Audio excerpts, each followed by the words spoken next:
অবশেষে তাহলে দেবের সঙ্গে সিনেমার কাজ শুরু করলেন অপু বিশ্বাস।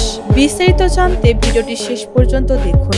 ঢালিউড কুইন অপু বিশ্বাস আর কলকাতার সুপারস্টার দেব এক হয়ে সিনেমাতে কাজ করতে যাচ্ছেন, আর যেইটা নিয়ে সোশ্যাল মিডিয়াতে ঝড় উঠেছে। সোশ্যাল মিডিয়াতে সবাই বলাবলি করছে অপুর সঙ্গে যদি দেব কাজ করে তাহলে তাদের সিনেমা অবশ্যই সুপারহিট হবে। অন্যদিকে অপু বিশ্বাসও নতুন ভাবে কামব্যাক করতে যাচ্ছে। অনেকদিন ধরে পর্দায় ভালোভাবে দেখা যায়নি অপু বিশ্বাসকে। সাকিবের সাথে বিচ্ছেদ হওয়ার পর থেকেই অপুকে ভালো কাজ করতে আর দেখা যায়নি। এবার অপুর জীবনে নতুন একটা কামব্যাক হয়ে আসছে দেবের সাথে করা সিনেমাটা, যেইটা দিয়ে অপু আবার নতুন করে রেকর্ড করতে পারবে। আবারও তার সিনেমা হবে সুপারহিট। অপু বিশ্বাস তার ক্যারিয়ারে অনেকগুলো সিনেমার মাধ্যমে মানুষের ভালোবাসা পেয়েছে।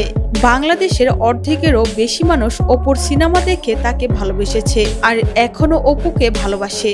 অপু যাতে তার জীবনে অনেক দূর এগিয়ে যায় সেটাই কামনা করে তার ভক্তরা। শোনা যাচ্ছে দেবের সঙ্গে অপু বিশ্বাসের সিনেমা সমস্তটাই ঠিক হয়ে আছে। এবার তারা শুটিংও শুরু করে দিয়েছে, কিন্তু তারা এই ব্যাপারে কোনো অ্যানাউন্স করেনি। তারা ভেবেছে সবাইকে সারপ্রাইজ দেবে, আর সময় মতো তারা তাদের সিনেমার প্রমোশনও করবে। অপু বিশ্বাস আর দেবের সিনেমা মুক্তি পেলে আপনারা কি হলে গিয়ে সিনেমা দেখবেন? অবশ্যই আপনারা কমেন্ট করে জানাবেন।